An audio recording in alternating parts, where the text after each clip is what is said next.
మా ఛానల్స్ లో వ్యాపార ప్రకటనలు ఇంటర్వ్యూల కొరకు మాకు వాట్సాప్ మెసేజ్ చేయండి 7799789788.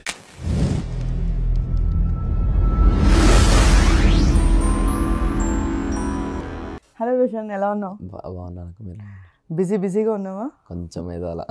నేను చాలా ప్రౌడ్గా ఉన్నా. మాది కూడా భద్రాచలమే. అవునా? సో కొత్తగూడెం భద్రాచలం నుంచి ఒక ఆర్టిస్ట్ టాప్ రేంజ్లో ఉన్నాడంటే మరి ప్రౌడ్గా ఫీల్ అవ్వాల్సిన విషయమే కదా. First of all congratulations for your success. And Bhadrachalam నుంచి హైదరాబాద్ వరకు జర్నీ ఎలా, అండ్ అసలు డాన్సర్ నుంచి యాక్టర్గా ఎలా? యాక్చువల్గా డాన్సింగ్ తోటే ఎంట్రీ ఇచ్చాను అక్క ఇండస్ట్రీకి 7 years బ్యాక్. ఎంట్రీ ఇచ్చిన తర్వాత తెలియకుండా యాక్టర్ అయిపోయాను. సో అలా స్టార్ట్ అయింది అనమాట. సో చిన్నప్పటి నుంచి యాక్టింగ్లోకి రావాలని ఏం లేదు? యాక్టింగ్లోకి రావాలనేది అయితే ఇది లేదు. బట్ ఎప్పుడైతే నేను చిన్నప్పటి నుండి డాన్స్ చేసేవాడిని బాగా.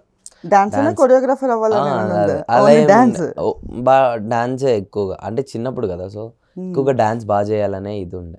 సో డాన్స్ చేస్తున్నా సడన్గా ఒక పాయింట్ ఆఫ్ టైంలో డ్రామా జూనియర్స్ అది వచ్చింది. ఇంకా అలా వెళ్ళడం, అదంతా చేయడం వల్ల ఇంకా అలా యాక్టింగ్లోకి వెళ్ళిపోయా. అంటే తెలియకుండా నా ఫస్ట్ సినిమా ఈ నగరానికి ఏమైనా చేశాను నేను. సో అది అలా, అంటే ఇంకా తెలియకుండా. ఆఫర్ ఎలా వచ్చింది? ఈ నగరానికి ఏమైంది? డ్రామా జూనియర్స్ నుంచేనా? లేదు. అసలు డ్రామా జూనియర్స్ కూడా చేయకముందు ఈ నగరానికి ఏమైంది.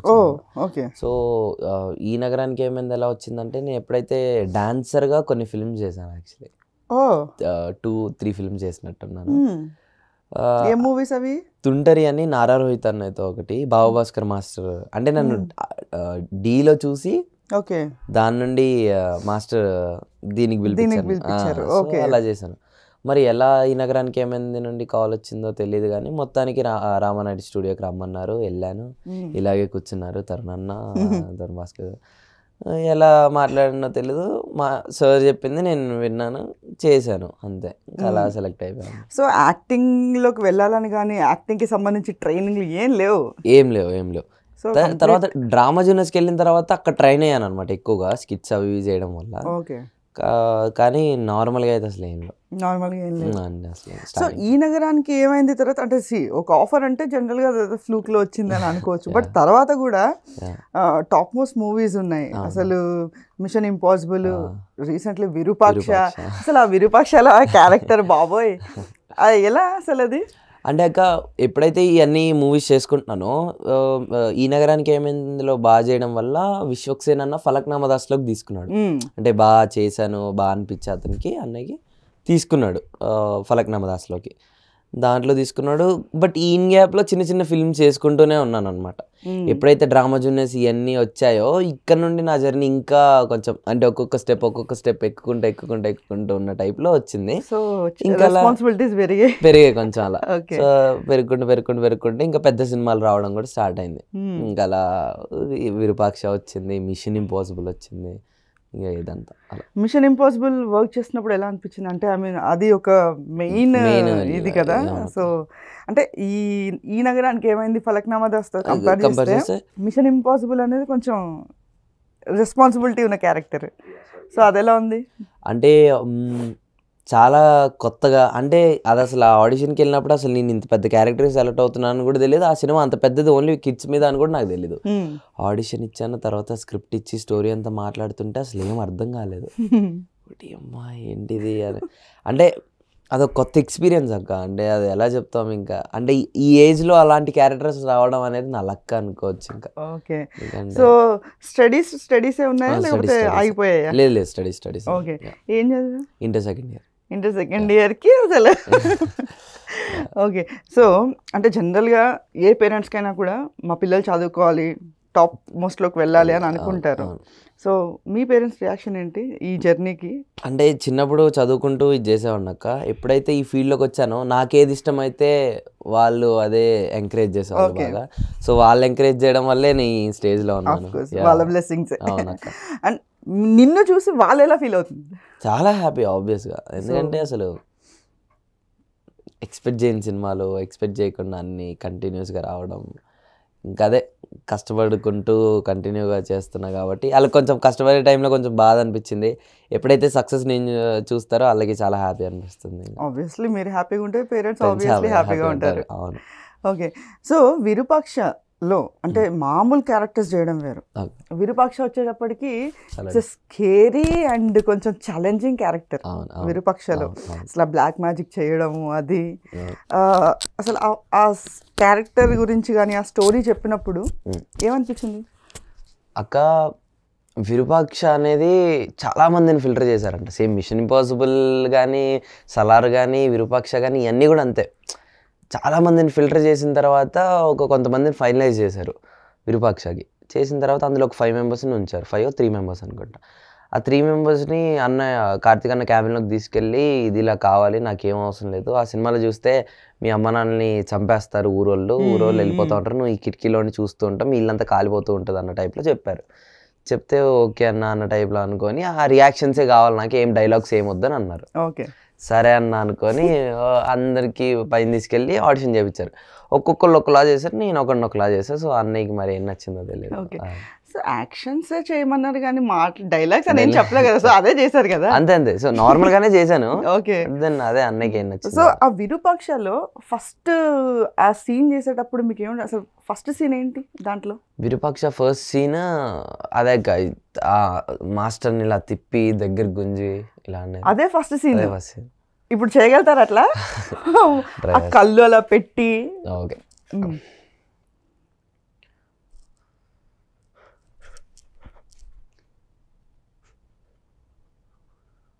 అదే అసలు నిజంగా చెప్పాలంటే అసలు అందరికీ అట్లా ఉండిపోయి ఉంటుంది కదా. మమ్మీ వాళ్ళు ఏమన్నారు దాన్ని చూసి? భయపడ్డారు, సేమ్ టైం చాలా హ్యాపీగా. ఓకే, అంటే ఇది చూసి చాలా మంది ఇమిటేట్ చేసిన వాళ్ళు ఉన్నారు తెలుసు. అవునవును, చాలా రీల్స్ చూసాను, చాలా మంది చాలా బాగా చేశారు. వాళ్ళు కూడా టఫ్ అనిపించిందా అలాంటివి చేసేటప్పుడు? కొంచెం అవి స్టార్టింగ్ లో వెళ్ళకపోతున్నాయి, అట్లా కొంచెం కాకపోతే అలా పైన పెట్టుకుంటే ఇక్కడ పెయిన్ వచ్చేది. ఓకే, సో విరూపాక్ష తర్వాత సాలార్ వచ్చిందా లేకపోతే దానికి? విరూపాక్ష తర్వాత సలార్. ఓ నో, విరూపాక్ష ముందే సలార్ వచ్చింది. ఓకే, 1.5 year ముందే సలార్ నాకు కాల్ వచ్చింది, ఇట్లా ఆడిషన్కి వెళ్ళాను, అంతా ఓకే అయింది, మేము మంచి క్యారెక్టర్కి ఫైనలైజ్ అయ్యాం అది ఇదని చెప్పారు, మీకు ఖచ్చితంగా ఉంటుందని చెప్పారు. ఓకే డన్ అనుకున్నాం.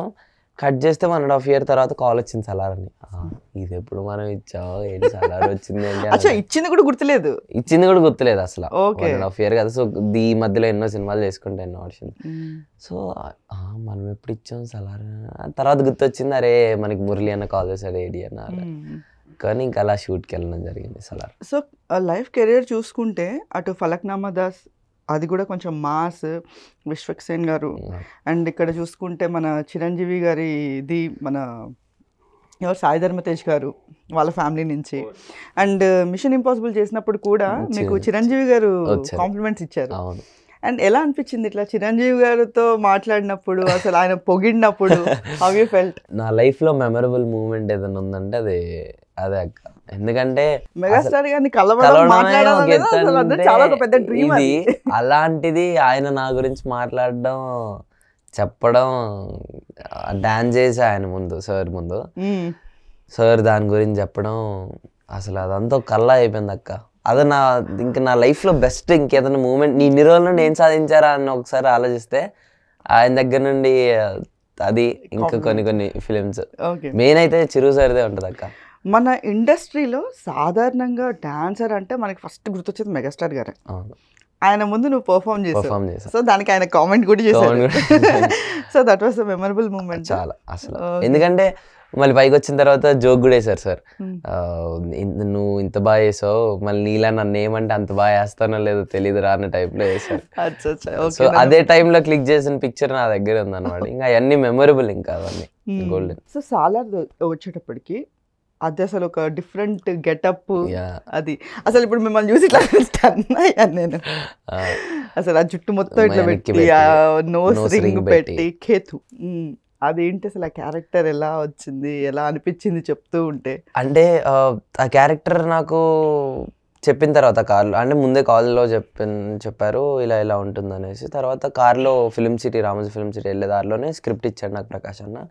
అది చదువుకున్న తర్వాత అంతా అయిపోయింది. సెట్కి వెళ్ళిన తర్వాత అంటే యాక్చువల్లీ లుక్ టెస్ట్ చేసేటప్పుడే నాకు తెలుసు నా క్యారెక్టర్ ఎలా ఉంటుందని. ఎందుకంటే ఆ లుక్ అది అంత బాగా, ఇది హెయిర్ స్టైల్ ఎలా ఉంటే బాగుంటుంది, 2-3 హెయిర్ స్టైల్స్ కూడా చూపించాం, ఫొటోస్ తీసి ప్రశాంత్ సార్కి పంపించారు. సో ప్రశాంత్ సార్ అందులో ఒకటి ఫైనలైజ్ చేశారు, అదే మీరు ఏదైతే సినిమాలో చూసారు. సో ఇంకా అలా కాబట్టి నాకు అంత ఐడియా ఉంది. నాకు అనిపించింది అబ్బా అంటే చాలా రాస్టిక్గా భలే ఉంది ఇది అన్న టైం. అంటే ఆ సినిమాలో మనం చూసినట్లయితే ఎప్పటిదో ఆ గ్రే బ్యాక్గ్రౌండ్, మొత్తం ఓల్డ్, కొంచెం కసిగా, కొంచెం పగ్గతోటి ఆ ఎలివేషన్స్ ఉంటాయి. సో అది చేస్తున్నప్పటికి విరూపాక్ష చేసిన తర్వాత ఇది పెద్ద అనిపించి ఉంటుంది కదా. అంటే ఒక్కొక్క క్యారెక్టర్కి ఒక్కొక్కటి అనిపిస్తుంది. సో దీనికి కూడా టఫే అనిపించింది, ఎందుకంటే Prashanth Neel one of the top director అక్క. ఇంకా అతనితో చేయడం అనేది అసలు కేజీఎఫ్ అన్ని చూసిన తర్వాత నేను అతనికి పెద్ద ఫ్యాన్. ఇంకా అలాంటిది ఆ సార్తో చేస్తున్న ప్రభాస్ అన్న సినిమాలో అసలు ఇంకా అదంతా ఒక ఇది. ప్రభాస్ గారికి మీకు ఈ పార్ట్ లో అయితే లేవు కాంబినేషన్స్, సెకండ్ పార్ట్ లో ఏమైనా ఉండే ఛాన్సెస్ ఉన్నాయా? అది పార్ట్ 2 సార్ రాసేదాన్ని బట్టి ఉంటుంది. సో ఇప్పుడు పార్ట్ 2 లో కూడా మేము ఇలానే చూస్తాం మిమ్మల్ని. ఆబ్వియస్ గా నా క్యారెక్టర్ అయితే నన్ను ఇలానే చూస్తారు. అంటే చేర్పులు ఉంటాయి తెలీదు. ఓకే. సో ప్రశాంత్ నీల్ గారు అంటే నువ్వు చెప్పినట్టు almost one of the top directors. So ఆ వర్కింగ్ ఎట్లా అనిపించింది ఆయన తోటి? అంటే ఆన్ సెట్స్ కావచ్చు, లేకపోతే మాట్లాడేటప్పుడు కావచ్చు, డీలింగ్ విత్ ఫ్యూ థింగ్స్. అంటే ఇలా ఇండస్ట్రీలోకి ఉన్న తర్వాత ఈ డైరెక్టర్తో మనకు వర్క్ చేయాలి, ఇలా ఉంటుంది కదా. ఇంకా అలా నాకు one of director Prashanth sir కూడా. ఓకే. ఇంకా ఆయనతో వర్క్ చేయడం అనేది చాలా హ్యాపీ. సో భయపడ్డాను, మీ ఇందాక అడిగిన క్వశ్చన్లో భయపడ్డాను అక్కడ చేసే క్యారెక్టర్లో, ఏదైతే ఈ క్యారెక్టర్ చేశాను. ఎందుకంటే ఆ బాడీ స్ట్రక్చర్ కొంచెం కూడా ఈ షోల్డర్స్ బెండ్ అవ్వకుండా మొత్తం సినిమా అంటే అది చేసిన ఏ షాట్ అయినా ప్రతి షాట్లో ఇలా షోల్డర్స్ బ్యాక్ పెట్టుకొని కొంచెం హుందాతనంగా కనిపించాలి. సో నేను ఏదైతే ఆ సీన్లో ప్రతి ఒక్కటి గెస్టర్స్ చేశానో, లైక్ తల లేపడం, స్టెప్ బ్రదరు, ఇవన్నీ కూడా నాకు సార్ చెప్పినవే. అంటే డైలాగ్స్ మేము నేర్చుకున్నాం, డెలివరీ అవన్నీ సార్. సో ఆ డెలివరీ అదంతా సార్ చెప్పినవే. ఓకే. సో ఆ డైలాగ్స్ అంటే స్క్రిప్ట్ ప్రాక్టీస్ చేయడానికి టైం పట్టేదా? లేదా ఒకటే పేపర్, అది యాక్చువల్లీ నేను చేసిన సీన్ ఒకటే పేపర్. ఆ ఒకటే పేపర్ నాకు అది కార్లో ఇచ్చారు. ఆ ఒకటే పేపర్ నేను ఫిల్మ్ సిటీకి వెళ్ళే దారిలోనే చదివేసుకున్నా, వచ్చేసింది కూడా. బట్ దెన్ దాన్ని ఎలా యాక్ట్ చేయాలి, ఎలా చేస్తే ఎలా బాగుంటుంది అంటే నా మైండ్లోనే ఎన్నో తిరిగాక. సో ఇలా చేస్తే ఇలా బాగుంటుందా, అమ్మాయి ఏమనుకుంటారు, బాగుంటుందా బాగోదా, ఇన్ని తిరిగిన తర్వాత ప్రశాంత్ సార్ ఎప్పుడైతే వచ్చి చెప్పి ఆయన అంత బాగా ఇచ్చేసేసరికి ఇంకా పర్లేదు అని ఒక బెస్ట్ డైలాగ్ ఏంటి సలార్ మూవీలోనా? ఏదైతే నా ఒక సీన్ డైలాగ్ ఉందో అక్క, ఆ హోల్ డైలాగ్ నాకు ఇష్టం. ఎందుకంటే అది ఒకటే డైలాగ్ ఒకటే ఫ్లోలో ఉండదు. ఒకటేమో ఫుల్ యాటిట్యూడ్గా చెప్తా, ఒకటేమో కొంచెం జాలీగా చెప్తా, ఇంకోటి ఏం బీకుతాడరా అని ఒక బలుపుతో చెప్తా. ఇన్ని వేరియేషన్స్ ఆ ఒక్క డైలాగ్ లోనే చూపి గుర్తుంది. చెప్పగలుగుతారా ఇప్పుడు? అబ్బాయిలో అని చూసావా, వాడే నా పుంజు, ఎప్పటి వరకు వాడు కింద పడిందే లేదు, నువ్వు అని పడి ముక్కు పోగిచ్చేస్తా, బలవంతమేం లేదు, ముక్కు పోగు నా దగ్గరే ఉంటుంది, ఇక నువ్వు వెళ్ళొచ్చు, స్టెప్ బ్రదరో. అంటే మీరు చెప్పినట్టు డైలాగ్ ఎంత ప్రాక్టీస్ చేసినా దాన్ని ప్రెజెంట్ చేసేదిలోనే దాని యొక్క ఇంపాక్ట్ ఉంటుంది. సో ప్రాక్టీస్ చేశారా? డైలాగ్ ప్రాక్టీస్ చేశాను. ఏదైతే ఈ గెస్టర్స్, ఏదైతే హెడ్ నోట్స్, బ్రదరు, ఇవన్నీ కూడా సార్ చెప్పినాయి కాబట్టి. సో సార్ ఎలా చేశారా అలా గుర్తుపెట్టి ఆయన ఒక షార్ట్కి వచ్చి ఇలా చెప్పేసరికి అదే గుర్తుపెట్టి అసలు ఇంకా ఆయన చేసినట్టు చేస్తుంటే ఇంకా ఇంకా చాలా బాగుంటుంది తెలుసా.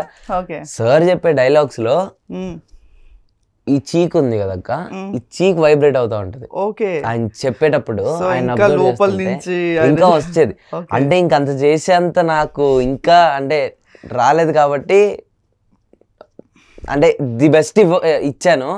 కాకపోతే అది ఇది ఎలా షేక్ చేయాలో నాకు అర్థం కాలేదు అక్క. సో ఎక్కువ టేక్స్ తీసుకున్న సిచ్యువేషన్స్ ఏమైనా ఉన్నాయా దీంట్లోనా?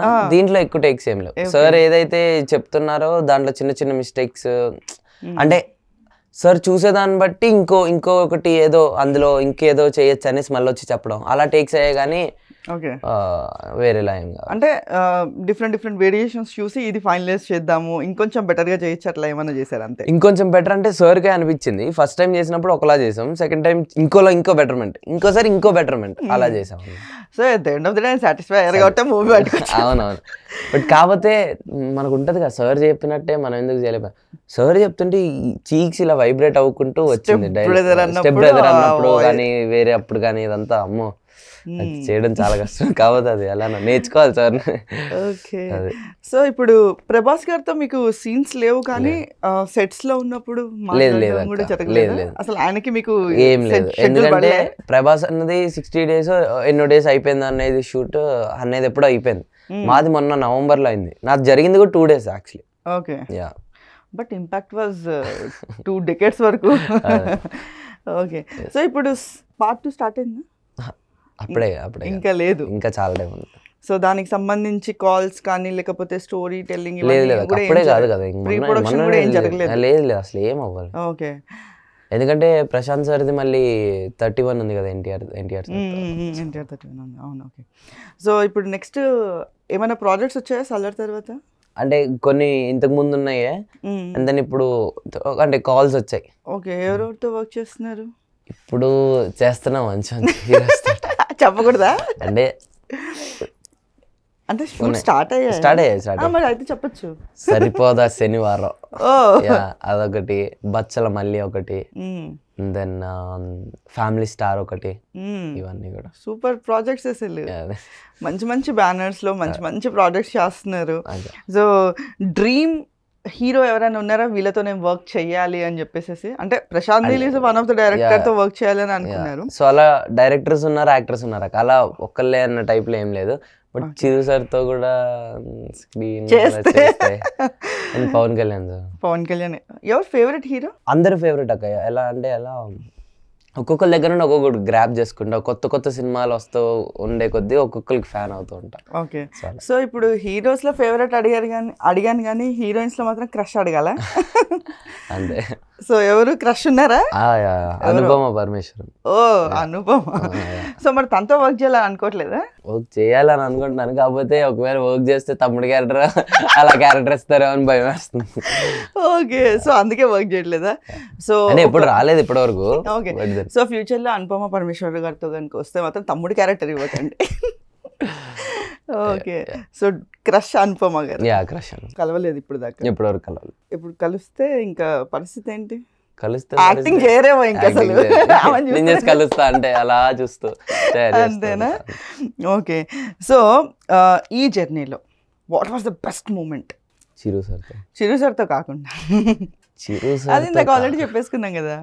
బట్ చిరు సార్తో కాకుండా best experience and not only in మామూలుగా కాకుండా షూటింగ్స్లో కావచ్చు, లేకపోతే when you're working with big heroes కదా, you worked with big heroes కదా, అండ్ జరుగుతుంది. నేను ఒక సినిమా చేశాను, లైక్ పెద్ద యాక్టర్ అంటే నరేష్ సార్, సీనియర్ నరేష్ గారు, అండ్ దెన్ రాజేంద్ర ప్రసాద్ గారు ఉన్నారు కదా, కోట శ్రీనివాసరావు గారు, వీళ్ళు ముగ్గురితో కూడా యాక్ట్ చేశాను. అది అప్కమింగ్ ఉన్నాయి. ఓకే. సో వీళ్ళతో యాక్ట్ చేసినప్పుడు వాళ్ళు నాకు ఇచ్చే మోటివేషన్ అనేది ది బెస్ట్ అనమాట. అంటే వాళ్ళు అడిగిన వాళ్ళ యాక్టింగ్ చూసి నన్ను మెచ్చుకున్న విధానం కానీ, రాజేంద్ర ప్రసాద్ గారు కానీ, కోట సార్ కానీ, నరేష్ సార్ కానీ, వాళ్ళు మెచ్చుకున్న ఇది కానీ, వాళ్ళు నాతో మాట్లాడే విధానం కానీ, వాళ్ళు ఇక్కడ పక్కన చేరేసుకొని నువ్వు కూర్చో అంటారు తెలుసా. అండ్ నేను యాక్చువల్గా ఇలా వెళ్ళి పక్కన ఇలా కూర్చునేవాడిని కిందనే, ఇలా లేదు నువ్వు చేరేసుకొని ఇక్కడ కూర్చొని పక్కన రాజేంద్ర ప్రసాద్ సార్. అలాగే నరేష్ సార్ కూడా. కోటా సార్తో అంటే నేను షార్ట్ ఉన్నప్పుడే మాట్లాడేవాడిని, ఆయన షార్ట్లోనే చాలా బాగా ఇచ్చేసేవాడిని. సో ది బెస్ట్ మెమరీస్ అంటే ఇంకా ఈ జర్నీలో అవనుకోవచ్చు. బెస్ట్ కాంప్లిమెంట్స్ ఏంటి అంటే మూవీ పరంగా, లేకపోతే ఇప్పుడు జనరల్గా మీ ఫ్యామిలీ మెంబర్స్లో కావచ్చు, మీ పేరెంట్స్, మీ రిలేటివ్స్, మీ ఫ్రెండ్స్, చాలా అంటే వీళ్ళు ఇచ్చే ప్రతి ఒక్క కాంప్లిమెంట్ నాకు బెస్ట్ అక్క. అంటే పర్టికులర్గా అంటే ఏం లేదు, ప్రతి ఒక్కటి బెస్టే. అండ్ దెన్ ఇలా ఇప్పుడు ఇందాక ఎలా అయితే చెప్పానో సార్ వాళ్ళు కూడా అలా యాక్ట్ చేసినప్పుడు అది ఇచ్చేది కాంప్లిమెంట్ ప్లస్ బెస్ట్ మెమొరీ కూడా అది. సో స్కూలింగ్ అంతా ఇక్కడేనా? హైదరాబాద్. సో హైదరాబాద్ పిల్లాడివే. మీ కాలేజ్ నుంచి కానీ లేకపోతే మీ ఫ్రెండ్స్ ఇప్పుడు ఎలా ఫీల్ అవుతున్నారు? చాలా అసలు వాళ్ళకి తెలియదు కూడా నేను తలర్లో ఉన్నాను. అందరు టికెట్లు బుక్ చేసుకొని సలార్ చూసేసరికి ఓడి అమ్మ రే మామ నువ్వు ఉన్నావేంట్రా మాకెందుకు చెప్పలేదురా నువ్వు. ఓకే, సో ఎవరికి చెప్పలేదు అసలు. స్క్రీన్ మీద చూసి తెలుసుకోవాలని అనుకున్నారా? అంటే కొత్తది కదా మనం రివీల్ చేయడం ఎందుకు, సడన్ గా చూసి ఫీల్ అవుతారు. బాగానే గుర్తుపట్టారు. అయ్యో గుర్తుపట్టి ఎలా ఉంటారు. సో ఇప్పుడు హెయిర్ స్టైల్ అనేది కావాలని పెంచుకున్నారా లేకపోతే అది బై బర్త్ అలా ఉందా? బై బర్త్ కర్లీ అనమాట. కొంచెం డ్రామా జూనియర్స్ ఈ టైంలో వచ్చేసరికి కొంచెం సిల్కీ అని షార్ట్ అలా ఉన్నాయి. ఇంకొన్ని సినిమాలు చేస్తున్న కొద్ది ఏమైందంటే నా హెయిర్ మళ్ళీ చిన్నప్పుడు ఎలా ఉండేనో గ్రోత్ కానీ ఆ కర్లీ కానీ అలానే ఉంది. సో నేను ఎక్కువ పెంచుకోవడానికి కారణం ఒక సినిమా. ఆ సినిమా నుండి ఏమైందంటే ఇలా పెంచుకుంటే చాలా అడ్వాంటేజెస్ ఉన్నాయి.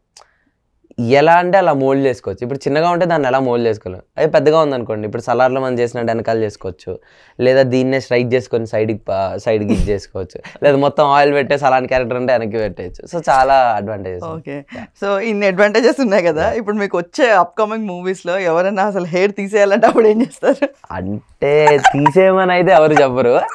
ఏమో ఒకవేళ క్యారెక్టర్ కుళ్ళు కదా మీకు అలా ఏం లేదు. క్యారెక్టర్ డిమాండ్ చేసి ఒకవేళ హెయిర్ ఉండకూడదు మీకు అని అంటే అప్పుడు ఏం చేస్తారు? డిపెండ్స్ అక్క. అంటే just I'm kidding, I'm pulling your leg. But కాకపోతే ఏంటంటే యాక్టింగ్కి క్యారెక్టర్కి ఇంపార్టెన్స్ ఇస్తారా, మీ హెయిర్కి ఇంపార్టెన్స్ ఇస్తారా? అంటే వాళ్ళు యాక్చువల్లీ నా హెయిర్ తీసేసి చూడాలని ఎవరు అనుకోరు. ఒకవేళ అనుకోని ఇలా పెద్ద డైరెక్టర్స్ కానీ ఎలా ఒకవేళ క్యారెక్టర్ ఫుల్గా డిమాండ్ చేసి ఏదైనా అయితే చెప్పలేము. చెప్పలేమంట. Okay, but apart from jokes hair style మాత్రం ఇదే బాగుంది. That was a fetching actually. మీకు చాలా ఫెచ్ అవుతుంది హెయిర్ స్టైల్, అంత తొందరగా ఉండదు. అమ్మాయి వేషం కూడా వేసేయచ్చు. మీకు త్వరలో కొన్ని కొత్తవి కూడా చూస్తారేమో. అవునా? నిజంగా చూస్తే మళ్ళీ ఇదే స్టూడియోలో మళ్ళీ ఇంటర్వ్యూ చేస్తాం, దాన్నే ఉంది. చూడండి మీరు ఖచ్చితంగా చూస్తారు. మీకు ఎలా అనిపించిందో కూడా చెప్పండి. ఓకే, సో మీరు ఇంతమందితో వర్క్ చేశారు కదా, సో బాగా వీళ్ళ దగ్గర నుంచి అట్రాక్ట్ అయ్యి నేర్చుకున్నది ఏమన్నా ఉందా? అంటే జనరల్గా ఒక్కొక్కరి దగ్గర నుంచి ఒక్కొక్కటి మనం పిక్ చేసుకుంటాం కదా. ఇప్పుడు ఫర్ సపోజ్ సాయి ధర్మ తేజ్ గారు ఉన్నారు, లేదా ఇప్పుడు ప్రశాంత్ నీల్. అంటే నేను కలవకపోయినా పిక్ చేసుకుని అంటే ఒక్కొక్కరి దగ్గర ఒక్కొక్కటి అక్క. ఇప్పుడు ప్రశాంత్ సార్ దగ్గర ఏమో ఆ వర్క్లో ఎలా ఉండాలి అనేది, ఇంకొకటి ఒక్కొక్క డైరెక్టర్ దగ్గర ఒక్కొక్క ఆర్టిస్ట్ దగ్గర ఏదో ఒక చిన్న పాయింట్లో నేర్చుకుంటాం. వాళ్ళు హెల్ప్ చేసే విధానం అవ్వచ్చు, మన యాక్టింగ్లో అవ్వచ్చు, బయట వాళ్ళు ఉండే హంబుల్నెస్ అవ్వచ్చు, వాళ్ళు ఎంత పెద్దవాళ్ళైనా. సో ఇలా ఒక్కొక్కటి నేర్చుకొని నన్ను నేను ఇంప్రూవ్ చేసుకుంటూ అలా ఉన్నాను అక్క. ఓకే, సో ప్రెసెంట్ ఇప్పుడు కొత్త సినిమాలతో మంచి బ్యానర్స్లో చేస్తున్నారు. ఇంకా పెద్ద బ్యానర్స్లో మీ అనుపమ గారితో చేయాలని, చిరంజీవి గారితో చేయాలని, మీ విషెస్ అన్ని ఫుల్ఫిల్ అవ్వాలని, ఇలానే మా స్టూడియోకి మళ్ళీ వచ్చి ఇంటర్వ్యూ ఇవ్వాలని మనస్ఫూర్తిగా కోరుకుంటున్నాం. Wishing you very all the best. Thanks అక్క. Thank you so much.